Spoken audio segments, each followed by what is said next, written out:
Ieri am fost la Lidl și am cumpărat chestiile astea pentru că Matias astăzi are Faschings party. Este ca acest Faschings party este ca un fel de Halloween, să zic.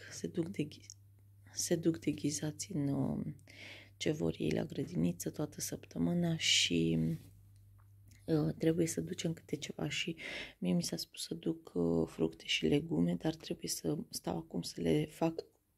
Trebuie să stau acum să le fac așa mărunțite, să le fac pe jumătate, pe sfert, pentru că nu au timp doamnele educatoare. Și voiam să vă arăt ce am luat. Am luat așa un hohesce de portocale. Am luat un hohesce de portocale. Am mai luat așa o chestie tot de portocale, dar zice că este cu zinc și vitamina C de la Ameche. Am luat 2 cutiuțe din astea micuțe de castraveți, din ăștia micuți pentru copii. Am luat 2 cutiuțe din astea de roșioare, din astea micuțe. Sherry. Am luat niște banane pe care o să le duc așa. 3 pere. Am luat aceste mandarine, sunt 750 de grame. 2 ardei roșii și pâinile astea 2. Fiecare a costat 85 de cenți. Acest Camille Tea este ceai de moșețel și este bio. Scrie pe el, așa arată pachetelele acestea de la DM Bio. Toate sunt cam la fel, numai că au colorul altfel, bineînțeles pentru fiecare plantă ce ceai este. Așa, practic infuzie, că planta de ceai este altfel. Așa, ăsta spune că are 20 de pliculețe. Am luat să mai fac copiilor, îi liniștește și e foarte bun. Și am mai luat acest pachet de biscuiți pe care mereu îl cumpăr și le recumpăr pentru că ne plac foarte mult. Tot de la DM Bio. Este cu doppelkeks, așa cu ciocolată sunt. Așa. Și vreau să vă mai arăt ce am luat de la Erstings Family. Am luat de la Erstings Family, am luat aceste maieuri albe pentru Matias. Uitați, deja aproape a ajuns la numărul 134. El poartă acum cam 128, 122, 128, dar i-am luat puțin mai mare, 134, 140, cu un număr și ceva mai mare și sunt așa simple, toate 3 albe. Și am dat 8,99 €, destul de mult, dar calitativ sunt foarte bune. Este bumbac 100% cu puțin elastan și da, foarte puțin, nu știu. Ia să văd. Uite, 95% bumbac și 5% elastan. Da, asta odată. Și am mai luat lui Mati o vestuță. Uite așa este vestuța. Așa, tot de la Erstings Family. Am dat puțin mai mult pe ea, dar uite, am dat 20 de euro. Dar este foarte faină, e o culoare, nu este o culoare pretențioasă, e o culoare frumoasă. Și i-am luat așa vestă pentru că vine primăvara și o să-și ia cu anorac. E un albastru așa mai închis și cu fermoar și o vestă normală.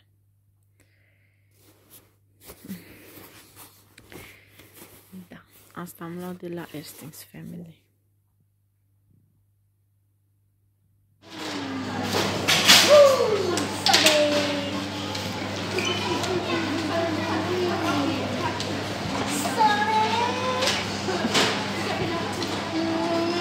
Mergi și cu maimuțele la plimbare? Hai! N-ai dat-o și pe ea? Încă nu. Dar de ce? Păi acum am început. Ați fost, ați mâncat? De mâncat ați mâncat? Nu. Te-am așteptat pe tine. Aici a stat? Te-am așteptat pe tine. Nu trebuia să stai. Ai găsit ceva? Eu am găsit ceva și e destul de ok. Da, ce? Eu am găsit numai o brazier și... Ce ai găsit? Dragilor, sunt foarte, foarte ciufulită, dar nu vă speriați. Am intrat puțin să vă spun că astăzi suntem în 26 februarie și că vreau să... Mâine o să plec la părinții mei cu mașina, cu copiii, cu picii mei. Soțul meu lucrează, plec doar o singură săptămână pentru că Matias are vacanță. Vacanța de primăvară, o săptămână și vrem să ne ducem la părinții mei. Așa că am pus aici repede, repede lucrușoarele. Pentru mine nu foarte multe, dar trebuie să mai pun pentru mine câteva. Am pus doar pentru piticii mei și vreau să vă arăt și vouă cam ce luăm noi în vacanță. În vacanța de o săptămână. Puțin cam mult, dar mergem cu mașina, așa că nu le cărăm în cârcă. Și mai bine să am mai multe decât să stau pe acolo să amețesc. Da. Și vă arăt acum. Uitați, cam acestea sunt hăinuțele. În materie de... Da, iubita! Uite și pe Sofia aici! Da! Salut! Salut, prințesă mică! Opa! Aua! Aua! Da, acestea sunt hăinuțele. Sunt un pic cam multe, dar le-am... Nu știu, poate o să mai renunț la ele. Spre exemplu, am luat foarte multe bluze pentru Matias aici și nu cred... Da, iubito, nu cred că ne trebuie toate. Uitați, dacă încep de acolo cu vesta, o vestă mai groasă pentru Mati, apoi aici ceva de ploaie, nu știu cum o să fie vremea și iau și ceva de ploaie, încă o vestă aici și bluze, dar cred că o să mai renunț la ele. Aici câteva perechi de pantaloni de sport ca să stea pe afară și perechea asta de blugi, o pereche de... Da, iubita! O pereche din ăștia de stat prin casă de papuci, aici lenjeria intimă, chiloței, șosete, maieuri, două perechi de pijamale, căciulă și guler. Și mai trebuie încălțări, probabil să iau o pereche de cizme și o pereche normală de Adidas sau ceva. Apoi la Sofie e un pic mai complicat pentru că trebuie să-i car și Pampers, trebuie să-i car și șervețele. Avem un sac de dormit, avem vestuță, avem hanorac și bluzițe, avem body-uri aici, avem apoi ștrampi și pantaloni.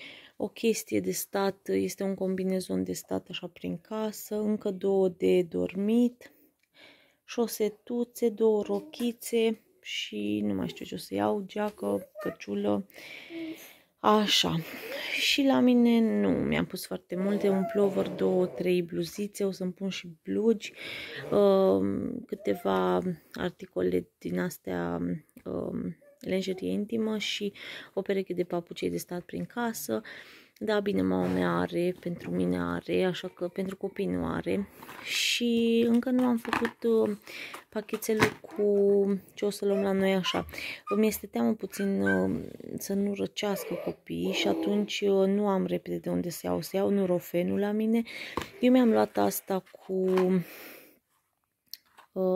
fier, vitamina C și vitamina B, pentru că nu știu ce se întâmplă cu mine, mi-amărțește o mână și îmi tremură buza de jos, așa că eu cred că am ceva, îmi lipsește o vitamină, ceva. O să mai iau vitaminele astea pe care le-am luat și în sarcină, dar încă le mai iau. Și în rest o să iau creme din astea pentru Sofie, o să iau, nu știu, probabil una alta ce mai îmi trebuiesc. Nu le-am pus aici. Mâine o să continuăm pachetul, să facem pachetul. Mai avem de luat și periuțele de dinți și o să... Au, Sofie! Ia uitați ce m-a mușcat. Nu știu dacă... Nu știu cum să vă arăt. Ia uitați. Ia uite. Deci m-a mușcat. Are doi dințișori și dințișorii ăia îi bagă cu toată puterea. Sofie, ești dezastru. Dezastru ești. Mai foarte mușcat, fată. Da. Și au 2-3 cărți, o să-mi iau laptopul și mergem. Mergem pe la părinții mei. I-am luat și un cadou tatălui meu, sper să-i placă. I-am luat un cadou foarte frumos pentru că pe data de 2 martie el, nu știu, s-a născut pe 1 martie, dar pentru că erau vremurile acelea și era la țară și n-a avut cine să meargă repede să spună și să-i facă actele, el are, că este născut pe 2 martie, dar de fapt este pe 1 martie și o să fie ziua lui. O să-i ducem și noi cadoul nostru. I-am luat așa o jachetă foarte frumoasă și blugi și tricou și mai multe. Și da, împachetez astea și mâine vom pleca. Cred că o să iau și pătuțul acela pe care vi l-am arătat eu într-un video, pătuțul acela care se desface, pentru că nu aș vrea ca Sofie să doarmă cu mine și cu Mati în pat, pentru că Mati se mai, nu știu, se sucește, se rostogolește și mi-e frică să nu-i cumva să-i dea lui Sofie cu vreun cot, un picior în cap, așa că nu, mama, nu e voie. Așa că s-ar putea să iau și pătuțul ăla, dar vedem mâine ce mai facem. Și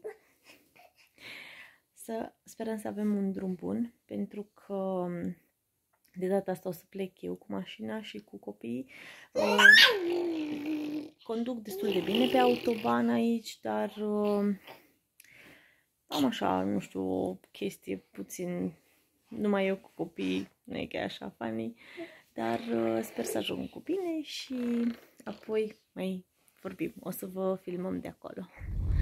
Dragilor, un mic update fac.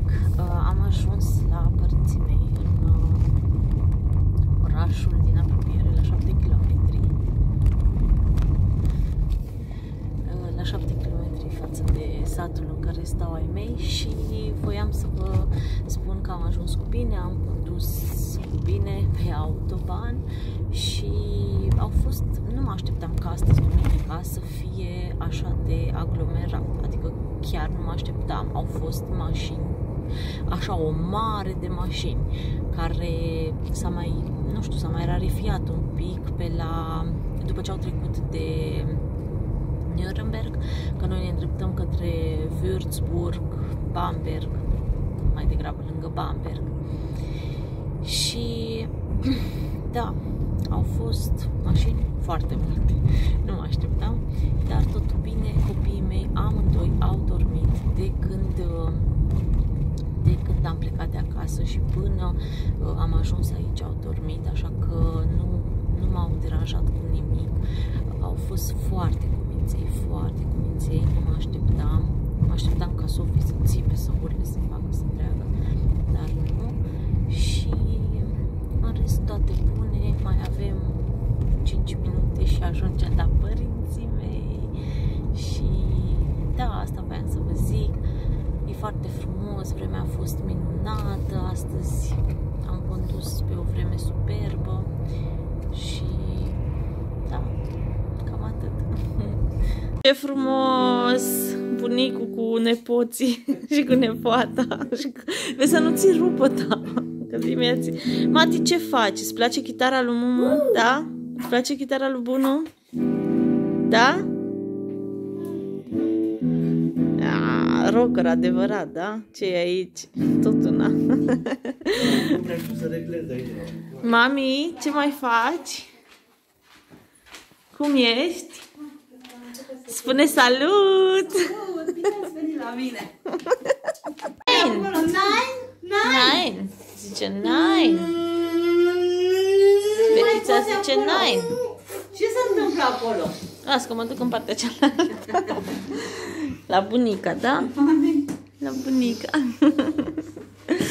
Care face prăjituri și se încurcă în picioarele copiilor, în picioarele nepoților. Sofie, nu vrei, mami, să stai într-un loc să te joci? Vrei să te trambalezi peste tot? Merge și pe suma să se bagă ea. Nu pune că am pus galbenușul ăla un pic. Deci nu prea mi s-a întâmplat. Uite să vezi că ăsta s-ar putea să-mi iasă. Pikachu! El trebuie să umble bine ca să facă un blac. Pikachu! Sofie! Sofie! Ți faci dragă! Ce faci acolo? Nu te băga pe sumasă, nu te mai poți scoate. A, e mingea acolo, da, uite, mami, îți dă mingea, ia uite. Uite ce minge frumoasă i-a dat bunicul și bunica, ia uite. Da, pot. Da. Wow, Sofie, ce minge ai, wow!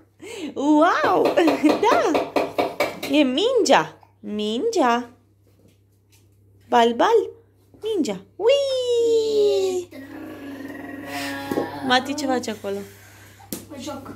Cu Pokemonii? Bine că i-ai tras una.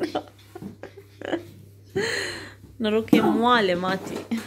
Sunt fotbalist, să știți. Nu, Mati, că o să o calci pe mânuțe. Hai, te rog.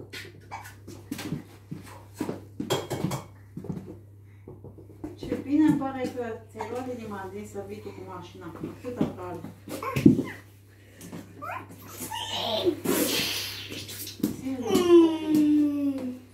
Ce tort frumos. Blat de tot. Blat de tort, da, blat. Mâine îl umplem. Ia uite, bunica ni l-a făcut, mama. Ziua mi lui l-a tati făcut. îl umplem. De ziua lui tati. De ziua lui tati, da, de ziua lui tati. Un pic. Sofie! De ce ai plecat? Uite ce frumos, e superb. Și în cât îl tai? În două, cred.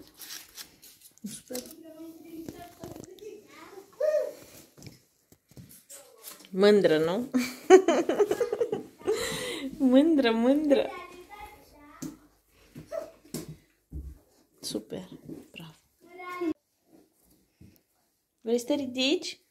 Da, stai pe genunchi? Da. Ce papi acolo? Pufuleți? Ia uite ce ai făcut aici. Toate le-ai împrăștiat, fată. Bravo nu e bravo. Păi nu e bravo. He. Ce să-l acopăr eu? Gașo. Sofie, gaso. Gaso. Este o gasă. Nu pune ăla pe piciorul meu.